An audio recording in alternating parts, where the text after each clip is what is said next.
अभी आत्मा ज्ञानवान है कि नहीं है? किम अज्ञो ज्ञ इति उच्यते, ऐसा एक प्रश्न। अभी उसका उत्तर दे रहे हैं, आत्मा ज्ञः कर्णैः योगात् ज्ञानम तु अस्य प्रवर्तते। आत्मा ज्ञः, आत्मा जो है वो ज्ञानवान है, ज्ञानी है। मैंने आपको बताया था कि ज्ञ, ये जो अक्षर है ये DNYA नहीं है, हाँ? या ज्ञान भी नहीं है। आत्मा ज्ञ, ज्ञ भी नहीं है, जीवाय ए भी नहीं है। आंध्रा की ओर इसको ज्ञ बोलते हैं, GNA, हाँ? तो ये ज्ञ भी नहीं है, ज्ञ भी नहीं है, ज्ञ भी नहीं है, हाँ? ज्ञानेश्वर नहीं होता है, ज्ञानबा नहीं होता है, ज्ञानबा नहीं होता है। ओके, इट इज ज्ञान, हाँ? ज और य, ज के बाद ञ आता है और इस ञ का न होता है, इसलिए जानकारी होता है। ओके, तो जानकारी क्यों हुआ, दानकारी क्यों नहीं हुआ? अगर ज्ञ होता तो दानकारी होता, अगर ज्ञ होता तो ज्ञानकारी होता, है ना? तो ज्ञानकारी नहीं हुआ, दानकारी नहीं हुआ, इसका मतलब वो ज्ञ भी नहीं है और ज्ञ भी नहीं है, वो ज्ञ है। ज्ञ और ज, तो ज्ञ और य मिलके ज्ञ बनता है, इसलिए जानकारी हुआ, इसलिए जानना हुआ, इसलिए जानता राजा हुआ। ओके, तो इट इज ज्ञ।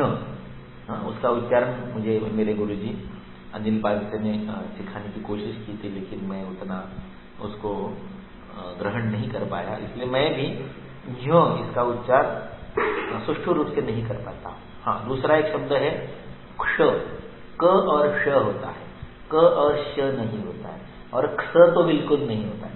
लक्ष्मी नहीं होती है, लक्ष्मण नहीं होता है, हाँ? और क्ष नहीं होता है, लक्ष्मी नहीं होती है, लक्ष्मण नहीं होता है, लक्ष्मण होता है, लक्ष्मी होती है, क्ष होता है, क्ष नहीं होता।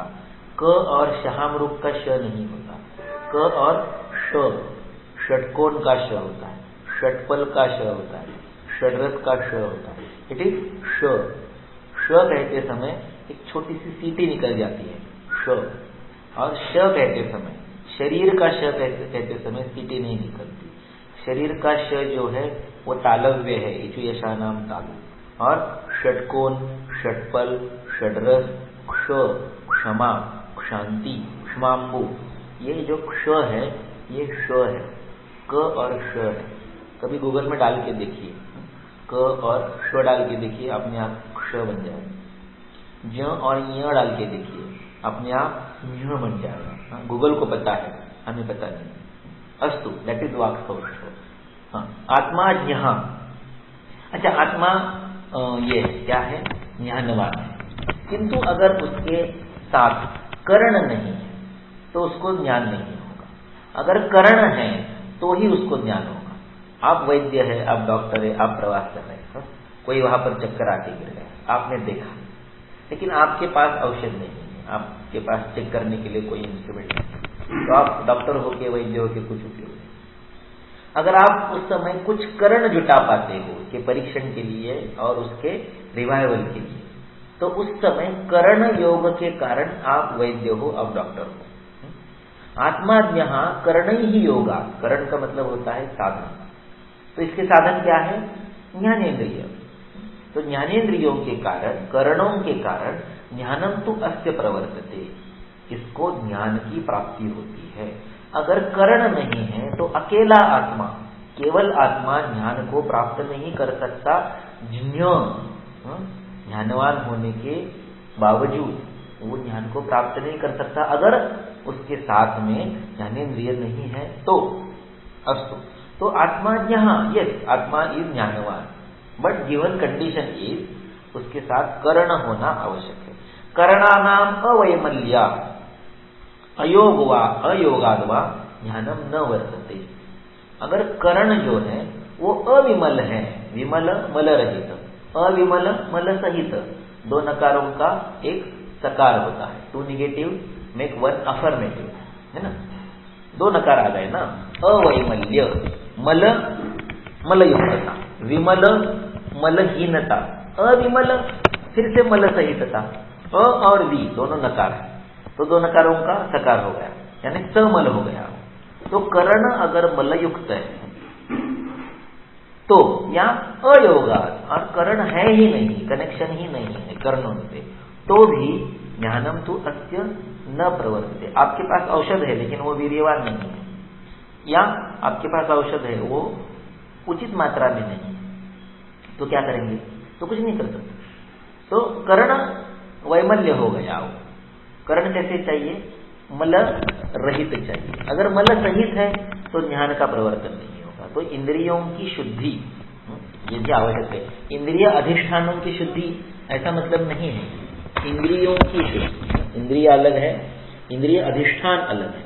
अभी उसने उसका उदाहरण दिया कि पश्यतो अपि यथा आदर्शे। अगर आप मिरर में देख रहे हैं, दर्पण में देख रहे हैं, आईने में देख रहे हैं, पश्यतो अपि आदर्शे संक्लिष्टे, लेकिन अगर वो आईना जो है, वो जो मिरर है, वो जो आरसा है, उस पे अगर दाग है, मल है, धब्बे है, तो आपको आपका प्रतिबिंब नहीं दिखाई देता। संक्लिष्टे नास्ति दर्शन, दर्शन नहीं होता है। तत्वम जले वा कलुषे चेतसी उपहते तथा। ठीक है, आप आईने में नहीं देख रहे हैं आपका प्रतिबिंब, आप जल में देख रहे हैं, तो पानी में भी प्रतिबिंब दिखाई देते हैं। लेकिन अगर जल कलुष हो, कलुष का मतलब है आविल हो, गढ़ूल से, टर्बिड है।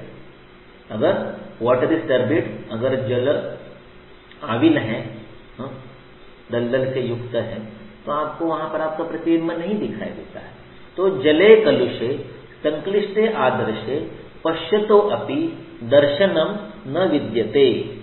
दो उदाहरण दिए। चरक को ये हमेशा आदत है कि वो दो उदाहरण देता है हर जगह यथासंभव।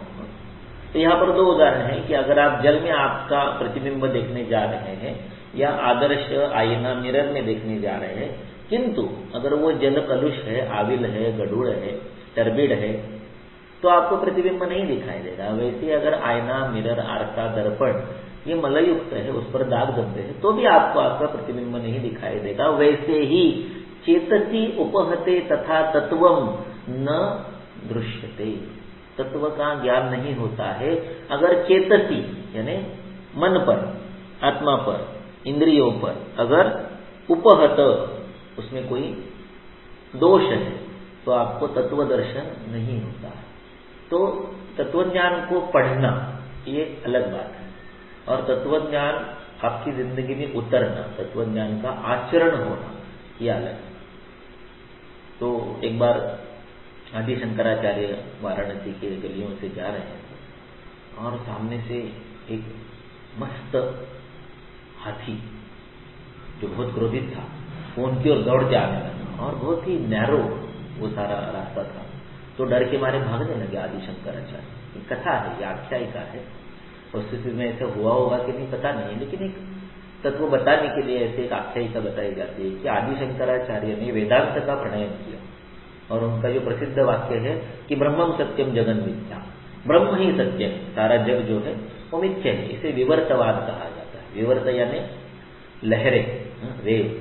अगर आप पानी में एक पत्थर उछाल देते हो तो बहुत सारी वेव्स बनती है, तो उससे कहा जाता है विवर्त। बहुत सारी वेव्स बनती है ना, तो वेव्स बनने के कारण पानी बदल जाता है। सर कितनी भी सारी वेव हो, बड़ी हो, छोटी हो, तरंग छोटा हो, मोटा हो, फिर भी पानी ही है ना वो। वैसे ये जो सारे आपको विकार दिखाई दे रहे हैं, पेड़ दिखाई दे रहा है, पशु दिखाई दे रहा है, मनुष्य दिखाई दे रहा है, कोई बिल्डिंग दिखाई दे रही है, ये सारी जो दिखाई देने वाली या अनुभूत किए जाने वाली भाव सृष्टि है, ये है ही नहीं, ये ब्रह्म का ही विवर्त है, ब्रह्म का ही डेरिवेटिव है। विवर्त मोल्डिंग, वी यानी विविधम, वर्त टू मोल्ड, ये ब्रह्म का ही परिणाम है। परि फ्रॉम ऑल साइड, नम is to bend, bending, moulding, in manifesting in many modes, many forms. ब्रह्म ही अनेक रूपों में आपके सामने आता है। तो सत्य में क्या है? ब्रह्म ही है, बाकी कुछ है ही नहीं, ऐसा उनका प्रतिपादन था। ब्रह्म सत्य जगन मिथ्या। तो नैरो लेन से जा रहे थे और सामने से क्रोधित हाथी उनकी ओर दौड़ के आने लगा, और शंकराचार्य जी दौड़ते दौड़ते भागने लगे, भय के कारण विरुद्ध दिशा में भागने लगे खुद को बचाने के लिए। तो लोगों ने उनसे पूछा, अरे आप तो कहते हो ब्रह्मम सत्यम जगन मिथ्या, तो हाथी तो मिथ्या है, आप क्यों भाग रहे हो? तो शंकराचार्य ज्ञ थे ना, विद्वान थे, तो उन्हें आंसर दिया कि कि ब्रह्मम सत्यम जगन मिथ्या, ये सही ही है, क्योंकि जो हाथी दौड़ते आ रहा है वो आपके कहने के अनुसार बराबर वो मिथ्या ही है, और मैं जो यहाँ से भाग रहा हूं ये भी मिथ्या है। ये क्या होता है? ये शब्द प्रभुत्व है, भाषा प्रभुत्व है, ये वाचस्पत्यम है कि उन्होंने उसका उत्तर भी उसी शैली में दे दिया कि उनको कोई चिढ़ा रहा है कि अगर ब्रह्म सत्य जगन मिथ्या है, जगन मिथ्या है तो हाथी मिथ्या है, आप क्यों दौड़ रहे हैं? वो बोले हाँ हाथी मिथ्या है और मेरा दौड़ना भी मिथ्या है। तो ये होता है कि अगर आपका मनोमालिन्य दूर हो गया है, आपकी आत्मशुद्धि हो गई है, तो आपको तत्व नाम की चीज का दर्शन होता है, तत्व नाम की चीज की अनुभूति आती है। इसका वर्णन कभी आप तत्व स्मृति इसमें पढ़िए, ये आता है चरक शारीर 5 के अंत में, पुरुष विषय शारीर के अंत में तत्व स्मृति आती है। तत्व स्मृति रूपस्थान इस तरह से लिखा है। तत्व स्मृति क्या है? इस पर हमारे गुरु जी जो है महागुरु वैद्य माधव कोल्हट के, इन्होंने एक लेख लिखा है तत्व स्मृति नाम का, उसको कभी पढ़िए। थोड़ी इंटेलेक्चुअल चीजें हैं, महाभूतों के ऊपर की है, दोष धातु मल द्रव्य गुण कर्म रसवीर विपाक, इनसे परे की बातें हैं। तत्वावबोधो हर्षणाना, किसी तत्व की आपको समझ आना, किसी तत्व का आकलन होना, ये सबसे बड़ा आनंद है। तत्वावबोधो हर्षणाना, लेकिन उसके लिए वो अभिरुचि चाहिए, वो अलग अलग। जैसे मैंने बोला कि ढिंक चिका ढिंक चिका ढिंक चिका, ये जो गाना है ये भी आनंद देता है, लेकिन जब ढिंक चिका गाना लगता है तो आपके पांव थिरकते हैं। और जब आप किसी भजन को सुनते हो कि रामचंद्र भजत, तब आपका सर डोलता है ना। इंद्रायणी काठी देवाची आळंदी माझे माहेर पंढरी, ऐसे जब आप भजन सुनते हो तो आपका सर डोलता है। और जब आप सैराट का गाना सुनते हो, ढिंक चिका सुनते हो, तो आपके पांव थिरकते हैं। तो अपना अपना स्तर है, किस चीज के कारण सर डोलेगा, किस चीज के कारण पांव थिरकेंगे, तो अपना अपना स्तर है अभिरुचि का। तो अगर आपकी अभिरुचि स्तर के लेवल तक है, उच्च लेवल तक है, तो आपको तत्व स्मृति जैसे विषयों में रुचि आएगी, उसको पढ़ने में आनंद आएगा, नहीं तो नहीं आएगा। माधवाय स्वाहा नाम का ग्रंथ प्रकाशित हुआ है, जिसमें माधव कोल्हटकर सर जी ने लिखे हुए उनके लेख हैं, और उनके बारे में लिखे हुए बहुत सारे लोगों के लेख भी उसमें हैं। जब सर का देहांत हुआ 1992 6 नवंबर को, उसके बाद जो उनकी पहली पुण्यतिथि आई, पुण्य स्मरण पहले साल का आया था, तब हम सारे विद्यार्थियों ने उनके बारे में कुछ न कुछ स्मृति लेख लिखे थे। छोटी सी स्मरणिका थी वो, अगर हो सके तो मैं आपके ग्रुप में शेयर करूंगा कभी संभव हुआ तो उस स्मरणिका में जो लेख थे वो सारे लेखों के साथ सर के कुछ लेख है, सर के बारे में और कुछ लोगों ने लिखे हुए लेख है, ऐसे सारे बहुत सारे लेखों का संग्रह करके एक माधवाय स्वाहा नाम का ग्रंथ पब्लिश हुआ है। आप अगर रुचि हो तो उसको देख लीजिए। मैं उसका एजेंट नहीं हूँ, लेकिन ये मेरे गुरु का स्मरण है। वो केवल गुरु नहीं, मैंने उनके बारे में सबसे पहली बार शब्द प्रयोग किया था 1992 में, महागुरु। महागुरु शब्द आज काफी प्रसिद्ध है। गाडगिल सर ने जो गुरु स्तवन लिखा है उसमें भी महागुरु शब्द आता है, लेकिन अत्यंत नम्रता से मैं सबके सामने रखना चाहूंगा कि महागुरु इस शब्द का प्रथम प्रयोग 1993 पुण्य स्मरण जो सर का था, प्रथम पुण्य स्मरण, उसकी स्मरणिका में मेरे लेख में, क्योंकि वो मेरा लेख ही महागुरु नाम से। उसके पीछे का कारण ये है कि मेरे जो गुरु जी हैं वो है अनिल पानसे, जो अभी 25 अप्रैल 2021 को भगवान के घर चले गए। तो मेरे गुरुजी, मेरे परमेश्वर जो मेरे 2 साल सीनियर थे, वो अनिल पानसे, उनके गुरुजी दिलीप गाड़गी के, जिनके क्लिनिक में बैठ के हम ये सारी संहिताएं टीकाएं पढ़ा करते थे 1988-1989 में। और गाडगिल सर के गुरुजी यानी माधव कोल्हटकर सर। तो ऐसा ये मेरे गुरुजी के गुरु होने के कारण मैंने पहली बार सर को, माधव कोल्हटकर सर को महागुरु के संबोधन से उस स्मरणिका में लिखा था। अस्तु, तो तत्व स्मृति नाम का लेख सर ने लिखा था। तो यहाँ पर यह शब्द आता है कि तत्वम जले वा कलुषे चेतसी उपहते तथा नास्ति दर्शनम। तत्व का दर्शन नहीं होता है अगर आपका चेतस शब्द के 2 अर्थ है, या तो आत्मा या तो मन, लेकिन आत्मा पर कोई वैसे भी दाग नहीं लगता है, इसलिए चेतस का शब्द का अर्थ यहाँ पर मन लेना चाहिए, इंद्रिय लेना चाहिए कि जो ज्ञानेंद्रिय है उन पर अगर उपहनन हो गया हो तो आपको तत्वज्ञान का अनुभव नहीं हो सकता। अस्तु, फिर है आत्माज्ञ कर्ण ही योगा। तो ये कर्ण कौन से हैं? कर्ण का मतलब होता है साधन, इंस्ट्रूमेंट, टूल। तृतीया विभक्ति जो है ये कर्ण बताती है। तृतीया विभक्ति का अर्थ है कारक, और कारक को कर्ण कहा गया है। कर्ण का अर्थ होता है साधन। कि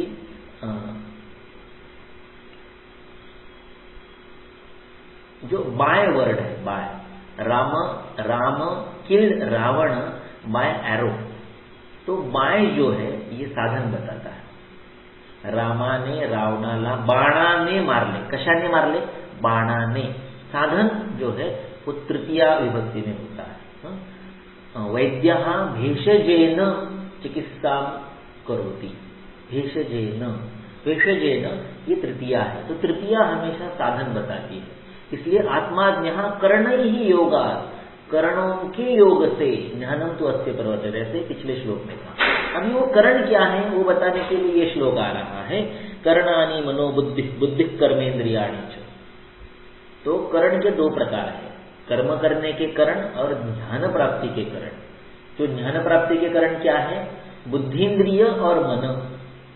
और कर्म करने के कर्ण क्या है? कर्मेंद्रिय और मन, क्योंकि मनोभयात्मक है ना। इसलिए क्या लिखा? कर्णानि मनोबुद्धि बुद्धि कर्मेंद्रियाणि च। तो बुद्धि भी कर्ण है, बुद्धि भी आत्मा का कर्ण ही है, क्योंकि उस बुद्धि के उपस्थिति के कारण आने वाले नए अनुभवों को वो अनुकूल प्रतिकूल रूप में समझ सकता है। फिर अध्यवसाय, निश्चय, निर्णय, व्यवसाय, डिसीजन होता है कि इसको लेना है कि छोड़ना है, ये हेय है या उपादेय है, स्वीकार्य है या वर्ज्य है, ओके, एक्सेप्टेबल है या अवॉइडेबल है। और उसके अनुसार कर्तुम वक्तुम वा, उसके अनुसार उसको कृति या वाणी करनी है। ऐसे ये प्रोसीजर है, इस तरह से ये प्रक्रिया होती है। आगे तो कर्तु संयोगजम कर्म वेदना बुद्धिरेव च। कर्तु संयोगजम कर्म। कर्तु कौन है?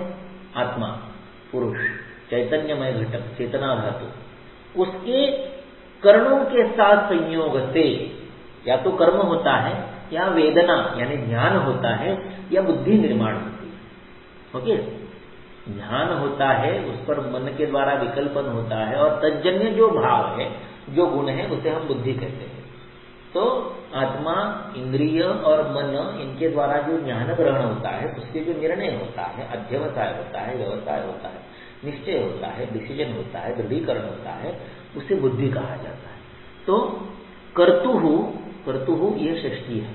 कर्तु का, कर्ता का, आत्मा का, चैतन्यमय घटक का, चेतना धातु का, कर्णों के साथ संयोग होने से संयोगजम तीन चीजें होती है।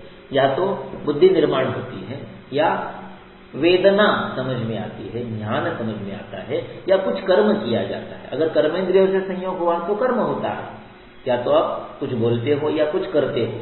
कर्म तीन प्रकार का है, कायिक, वाचिक, मानसिक। मन के साथ क्या होता है? विचार हुए होता है, वो तो प्रत्यक्ष की बात नहीं है। लेकिन जो बाकी के दो कर्म है, वाचिक और कायिक, ये आपको अनुभूत होते हैं, दिखाई देते हैं कि मैंने हाथ उठाया, पांव चलाया, बोला, है ना, या उपस्थ का कर्म है या वायु का कर्म है, तो ये कृति है। तो कर्तुः संयोगजम कर्म अगर कर्मेंद्रिय से संयोग है, कर्तुः संयोगजम वेदना अगर ज्ञानेन्द्रियों से संयोग है, और कर्तुः संयोगजम बुद्धि, उस पर जो भी विकल्पन होता है, उससे जो निर्णय लिया जाता है वो। तो कर्ता का कर्णों से संयोग होने पर ये तीन चीजें होती है, या तो बुद्धि, या तो वेदना, या कर्म, सेंसरी, मोटा, या एक मेमोरी बनती है, इस तरह